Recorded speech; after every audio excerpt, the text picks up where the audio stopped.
그곳에서 울지 마오.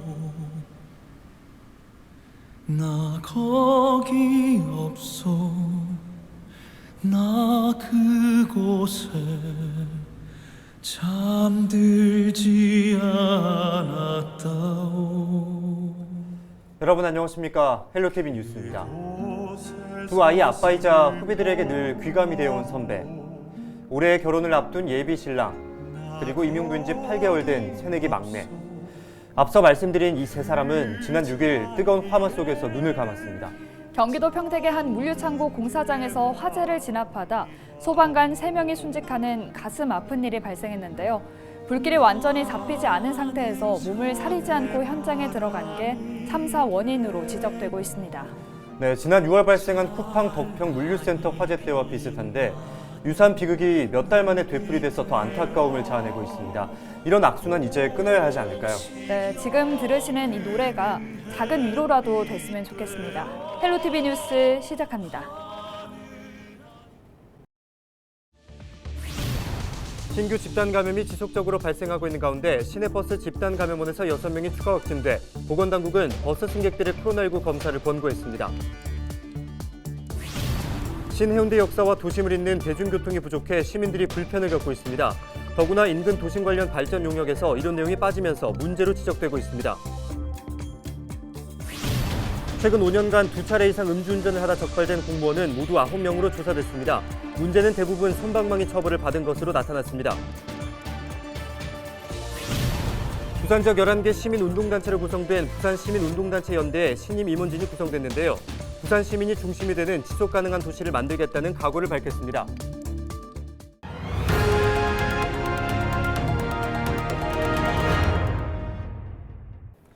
네, 동해선 운행 구간이 울산까지 연장되면서 신해운대 역사 이용객은 하루 평균 5천여 명으로 늘었습니다. 하지만 대중교통이 부족해 이용객들이 불편을 겪고 있는데 얼마 전 실시된 용역에는 이런 내용이 빠져 문제로 지적되고 있습니다. 더구나 2024년 KTX 이음열차가 신해운대역까지 운행될 예정에 있어 대책 마련이 시급해 보입니다. 차선영 기자가 보도합니다. 기존 해운대 역사 폐쇄와 함께 해운대 신도시 외곽으로 이전된 신해운대 역사. 이전 초기만 해도 한 달 9만여 명이었던 이용객은 현재 14만여 명으로 늘었습니다. 하루 평균 5천여 명이 이용하는 셈입니다. 하지만 연결된 대중교통망은 버스 노선 4개에 불과합니다. 차가 그래요. 운행되기는 떴는데 차가 안 와요. 그건 한 2, 30분 기다리지 싶은데 30분마다 있으니까 많이 불편하죠. 택시 정류장마저 사람들의 눈에 잘 띄지 않는 역사 뒤편에 위치해 있습니다. 이거 택시 보이나? 사람들이 저를 쭉 나가서 여기는 해운대 시외버스 터미널, 저 지금 열차생인데 미포, 청사포, 백병원, 장산역 한 그 정도로 이래 간다고 봐요. 지금도 부족한 대중교통망은 앞으로 더 문제가 될 수 있습니다. 지난달 28일 부산과 울산에 있는 동해선 2단계 구간이 개통하면서 이 동해선 이용객들이 급증했습니다. 거기다 KTX 이음열차로 불리는 중고속열차가 개통을 앞두고 있는데 시내와의 연결 방안을 마련해야 한다는 목소리가 나오는 이유입니다. 오는 2024년 KTX 이음열차가 신해운대역까지 운행될 예정인데 이용객은 현재보다 더욱 늘어날 전망입니다. 이렇게 되면 현재 교통망으로 늘어나는 승객을 감당하기 어려운 상황.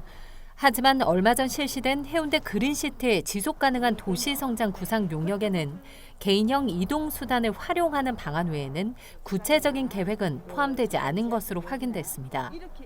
이 드신 어르신과 여성분들이 많이 살고 있습니다. 퍼스널 모빌리티는 젊은 세대들이 이용을 하는 거지 여성들과 노인이 지금 이용하기에는 적합하지 않는 대안이라서 이 용역에 대해서 조금 알맹이 없는 용역이지 않나.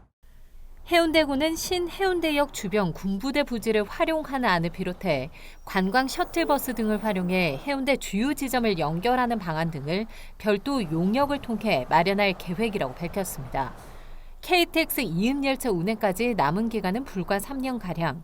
도시철도 2호선을 연장하고 시내버스 노선을 늘리는 등 도심과 역사의 연결성을 높일 수 있는 대책 마련이 시급해 보입니다.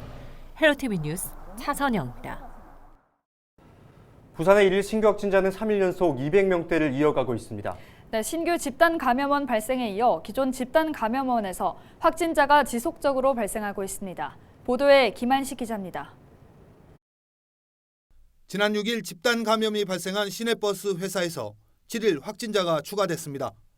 종사자 3명과 가족 접촉자 3명이 추가로 확진 판정을 받은 겁니다. 이로써 시내버스 회사 관련 전체 확진자는 19명으로 늘었습니다. 이들 중 오미크론 변이 바이러스 감염자도 3명이 포함된 것으로 확인됐습니다. 보건당국은 공영차고지를 이용한 시내버스 노선을 공개했고 승객들에게 선제적으로 코로나19 검사를 받을 것을 권고했습니다. 7일 0시 기준 부산 지역 코로나19 신규 확진자는 207명이 나왔습니다. 사흘 연속 200명대를 이어가고 있습니다. 확진 판정을 받고 치료 중이던 환자 4명이 숨졌습니다. 모두 기저질환이 있었고 2명은 접종 완료, 2명은 미접종자로 밝혀졌습니다. 동구의 한 시장에서 집단 감염이 발생했습니다. 지난 4일 종사자 1명이 확진된 이후 160여 명을 전수조사한 결과 6명이 추가 확진 판정을 받았습니다. 이런 가운데 중증 환자 치료 병상 가동률은 지속적으로 80%를 넘고 있어 병상 수급이 시급해 보입니다. 헬로티비 뉴스 김한식입니다. 을숙도에 서식하는 야생 설새들이 조류 인플루엔자에 감염된 것으로 나타나 공원 일부에 출입이 통제됐습니다.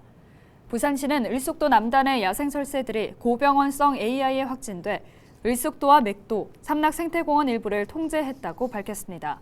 또 주변을 지나는 차량에 대해 소독을 실시하고 있습니다. 지난 6일 밤 11시쯤 중구 남포동의 한 8층짜리 건물 외벽에서 불이 났습니다. 불이 나자 건물 내부에 있던 환경미화원 등 5명이 긴급 대피했습니다. 불은 건물 외벽에 설치된 에어컨 실외기를 태운 뒤 20분 남짓 만에 꺼졌습니다. 경찰은 에어컨 실외기에서 최초 불이 시작된 것으로 보고 정확한 화재 원인을 조사하고 있습니다. 부산 지역 11개 시민운동단체로 구성된 부산시민운동단체 연대 새로운 임원진이 구성됐습니다. 신임 임원진은 민주공원 참배 후 지난해 성과를 계승하고 부족한 부분은 개선해 올해에도 부산을 대표하는 시민사회 연대체로서 역할을 다하겠다고 다짐했습니다. 올해 주요 추진 사업으로 공공성 중심의 지속 가능한 도시 등 3개 분야 10개 과제를 선정했습니다. 부산시민운동단체 연대 신임 상임대표에는 오문범 부산 YMCA 사무총장이 선임됐고 감사에는 김평수 부산민예총 이사장, 운영위원장에는 도한영 부산경실련 사무처장이 선임됐습니다. 부산 진구가 유니세프로부터 아동 친화도시 인증을 받았습니다. 구는 지난 2020년 5월 전담부서를 구성한 뒤 관련 조례를 개정하고 어린이들의 의견을 수립한 뒤 아동들을 위한 다양한 정책을 시행해온 점이 좋은 평가를 받았습니다. 아동 친화도시는 UN 아동 권리 협약에 담긴 아동의 권리를 실현하고 행복한 삶을 살 수 있는 환경을 가진 지자체를 의미합니다. 부산 진구는 아동이 건강하고 행복하게 성장할 수 있는 실질적인 정책들을 마련하겠다고 밝혔습니다.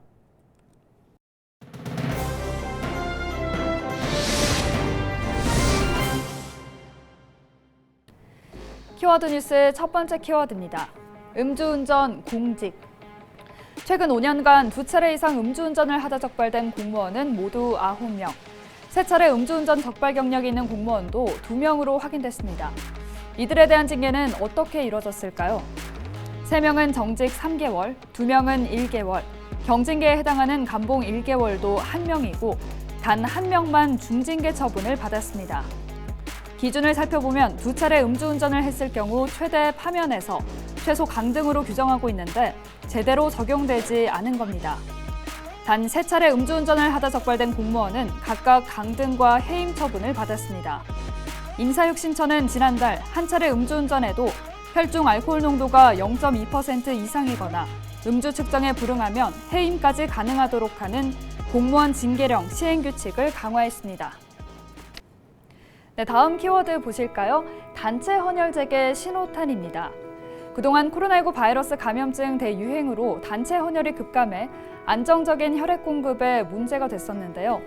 7일 대한적십자사 부산혈액원은 헌혈버스를 배차했고 부산 소방학교 교육생 100여 명이 단체 헌혈에 나섰습니다. 부산 소방학교 측은 지난 2020년 코로나19 바이러스 감염증 대유행에도 많은 소방관들이 헌혈에 나섰던 것을 기억해 이번 단체 헌혈을 추진하게 됐다고 설명했는데요. 이날 소방학교 교육생들의 단체 헌혈은 코로나19 유행 이후 대규모로 열린 첫 행사입니다.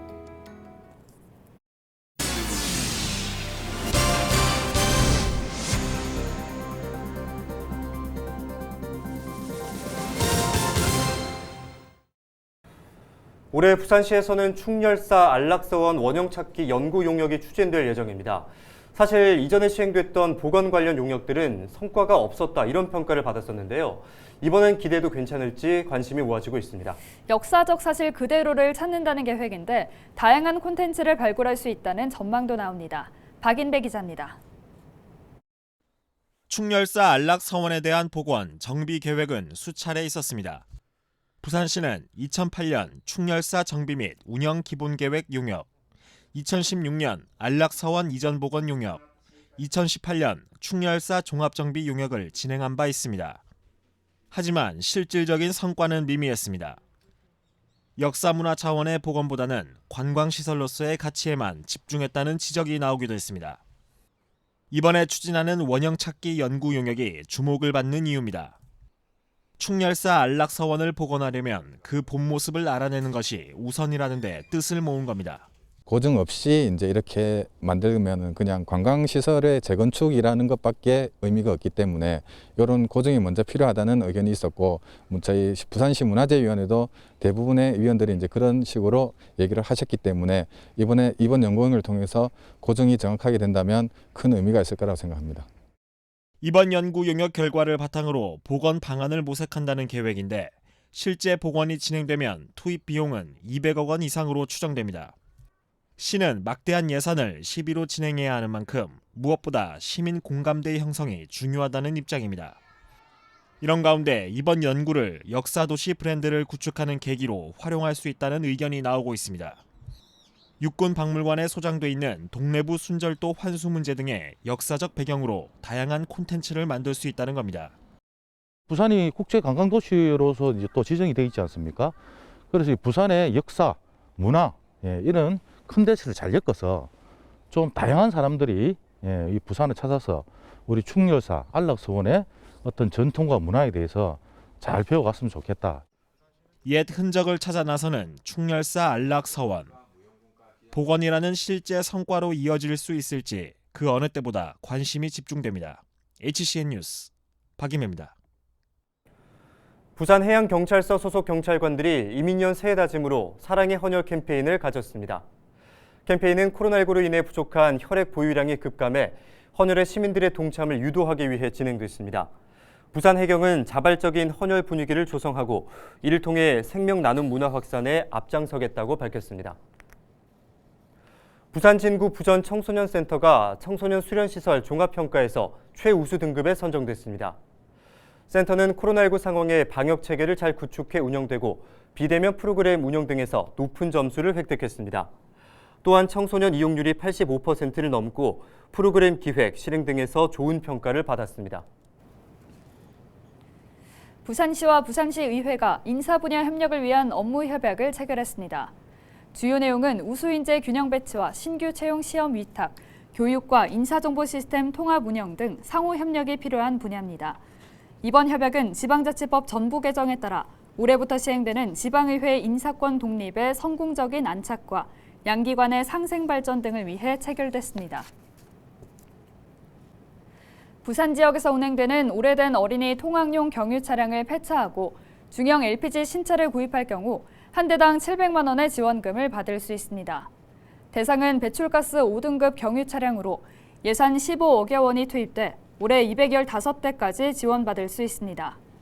또 지난해 12월 이후 폐차 말소 또는 신차 계약과 구매 등록을 한 경우에도 지원 대상에 포함됩니다. 이상으로 뉴스를 마칩니다. 저희는 언제나 지역민과 함께하겠습니다. 시청해주신 여러분 고맙습니다.